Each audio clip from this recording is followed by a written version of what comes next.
Have you guys heard about the BBC's gay dating series, I Kissed a Boy?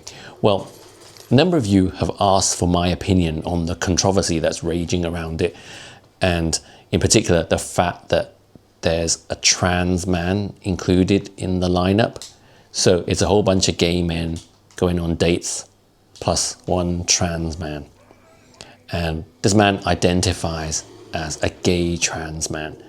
So this has upset a lot of people in the gay community, and I'm going to talk about why in a sec, but first I'm going to play you some of the trailer. Right, let's go, let's do this. I'm Lars, I am your favourite cheeky chappie from Wolverhampton. So Lars Fellows, that's his name, considers himself a cheeky chappie. And I would concur. I would totally class him as a cheeky chappie because he totally passes, right? Do you know what I mean? Would you have known that he was trans if he didn't say? Would you have known that that was a biological female who transitioned to be a male? I wouldn't. And interestingly, a lot of FTMs, female to male transsexuals or transgender, transsexuals are people who've surgically transitioned, I think, versus transgender, which is just identifying. But yeah, a lot of them are actually more masculine than the average dude these days. Do you know what I mean? Because I think it's because they have spent so much time focusing on being male, you know, obsessing and studying masculinity. And in the meantime, men have been getting more feminine because of the sort of easing up on what a man should be in society, as well as the fact that there's a lot of endocrine disruptors in our environment and in our system these days. You know, endocrine disruptors, the things that block testosterone. So have you noticed that with younger generations, men and boys are becoming more feminine, and women and girls are becoming more masculine? They're kind of like the two sexes are kind of like meeting in the middle because of all the endocrine disruption that's happening. Yeah, it's a real thing. So trans men, a lot of them, as I was saying, you would never know. They often have beards and deep voices and act like what is in a way that's stereotypically masculine, more so than ordinary dudes. Dating in the gay scene, being a gay trans man has been quite hard to navigate, but as I've progressed in my transition, I've become a lot more confident. Dating as a gay trans man. That's kind of a brain teaser, isn't it? So he's a gay man, but he's a trans man. He was born female. He was a straight female. And he transitioned to become a male. But now that he's male, he's no longer straight because he's attracted to men. Because when he was female, he was a straight female that was attracted to men. Now that he's male, he's a gay male because he's attracted to men. You gotta puzzle these things out. And Lars claims that he was a gay man trapped in a straight woman's body when he was a woman or a girl. I think he started transitioning at 16. Why would you? That is hard to comprehend, isn't it? Like, why would a straight woman or straight girl who would normally date guys decide that they're not really a straight woman and they're a gay man?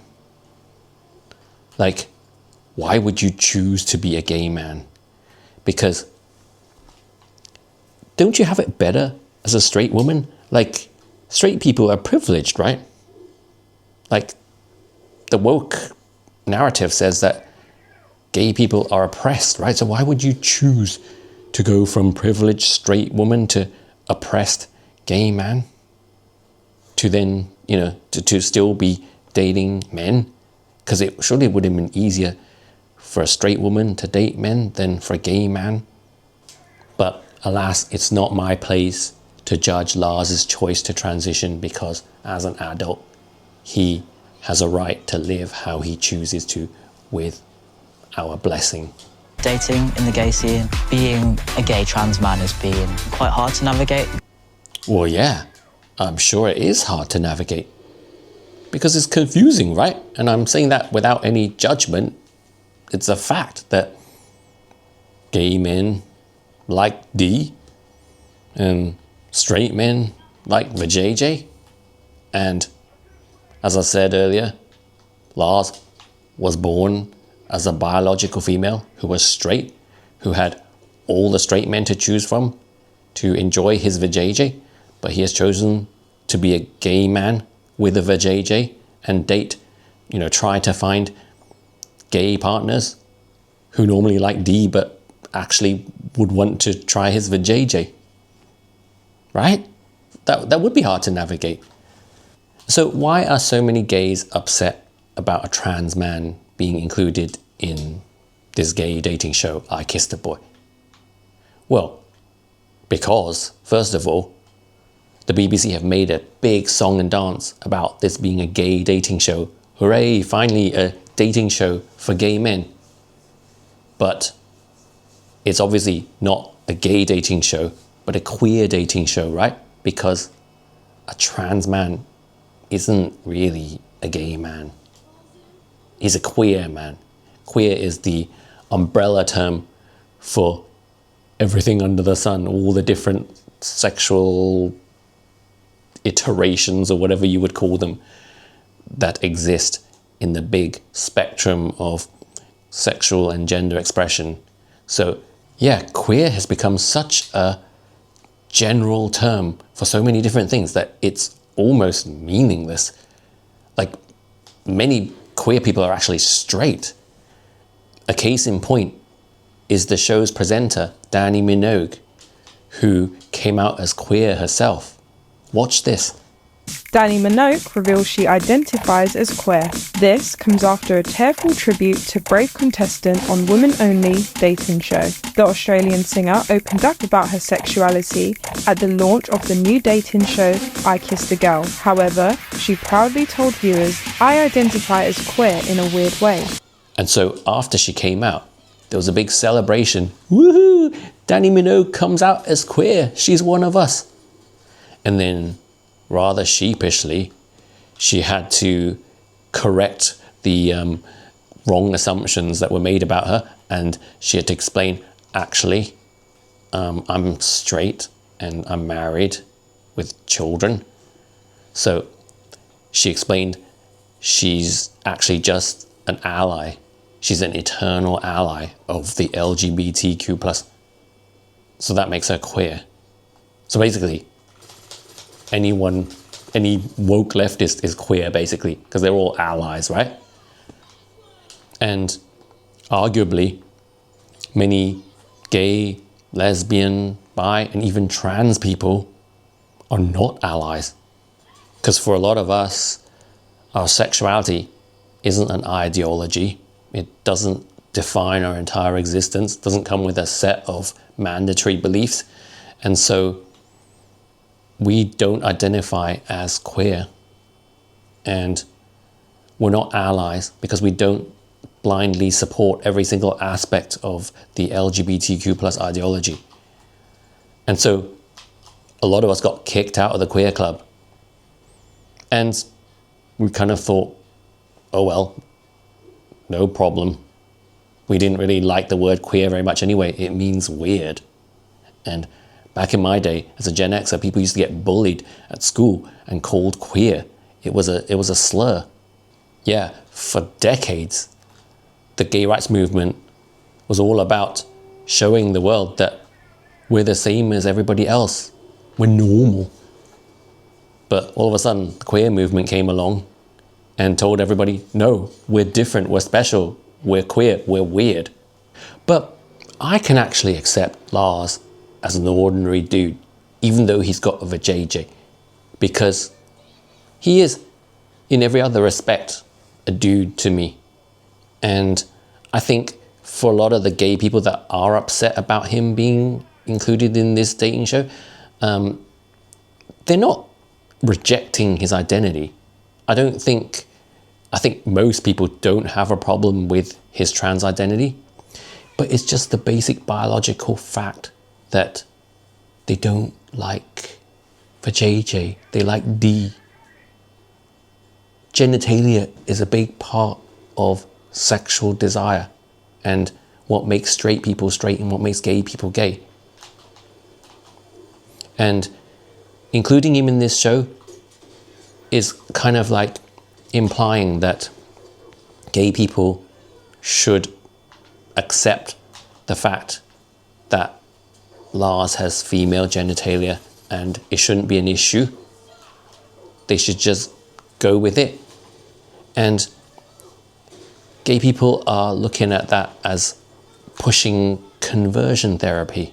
Because that's what conversion therapy is, isn't it? It's a belief that you can change gay people to straight people and just convince them to be sexually attracted to the attributes of the sex that they are not attracted to. And the same thing has happened to lesbians over recent years.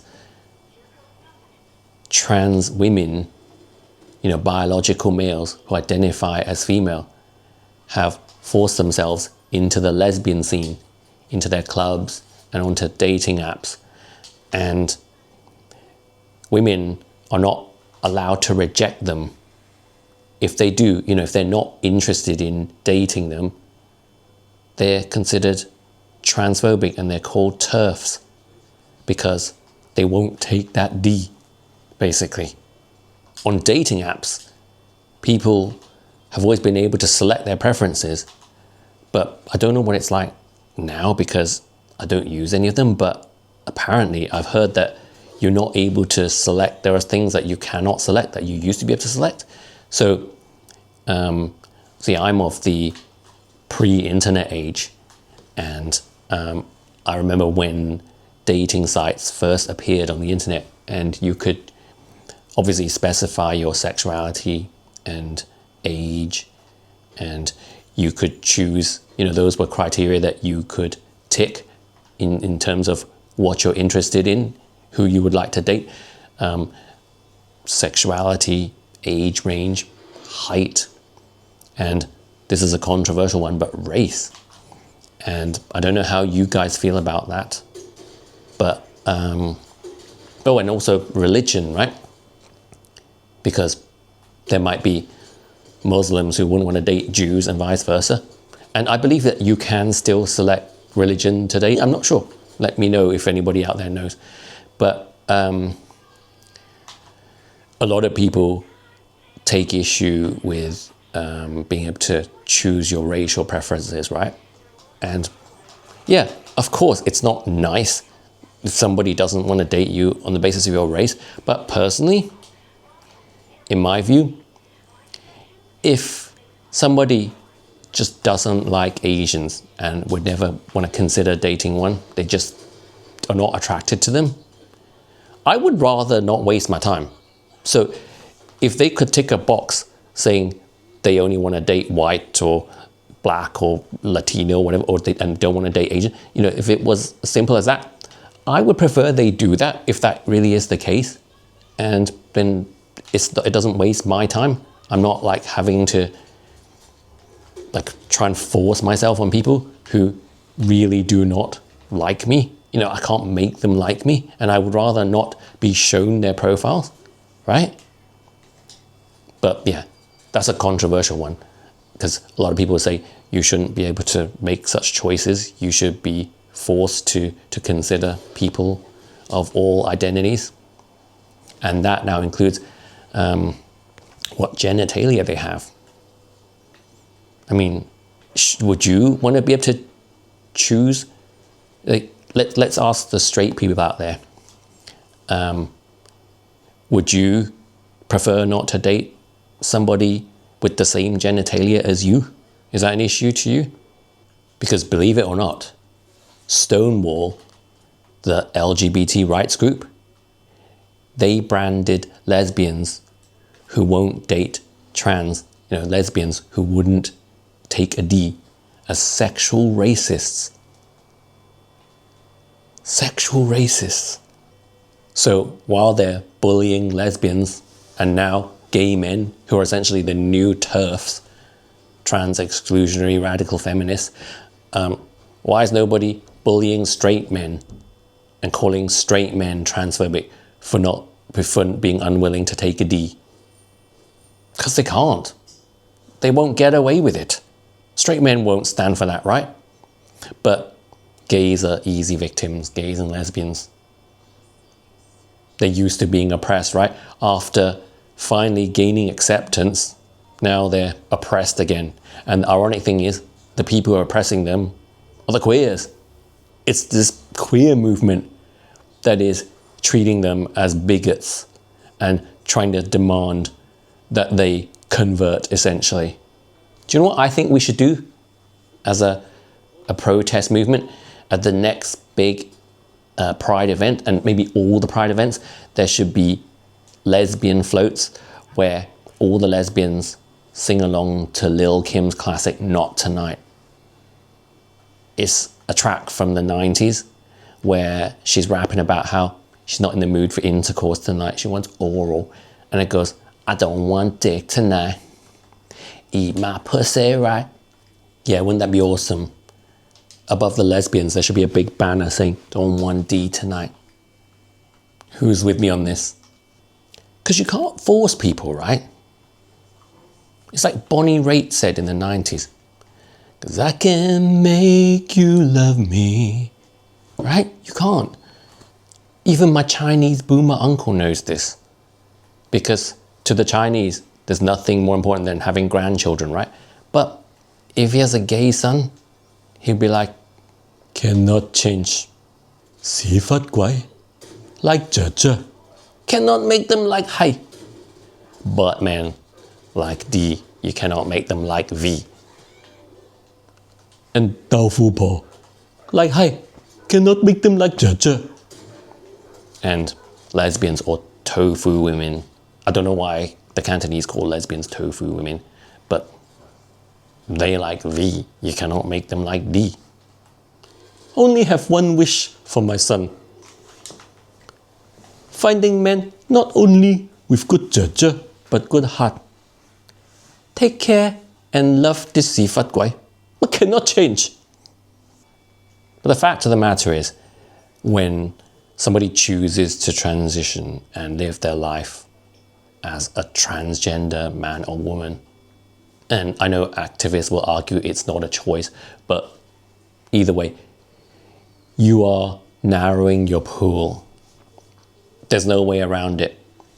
Because really, the only people you can date successfully are bisexual people, right? Guys like me, I'm bi. And you know what? When it really comes down to it, I'm cool with the D or a V. A good time will be had either way. Yeah, and many bi guys, they go to Thailand because they like the lady boys, right? They are often straight presenting men who like a bit of backdoor pleasure. So that's why they go to Thailand. So yeah, that's the people who would happily date trans. You have to be bi, right? Essentially. Because you have to be attracted to people who appear outwardly to be one sex, but bits of them are the other sex, right? So you've got to be down with both. So you know what?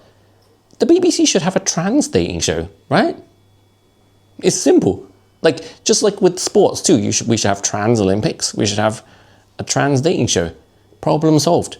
And then you throw a bunch of bi guys into the mix with a bunch of lady boys and trans men as well.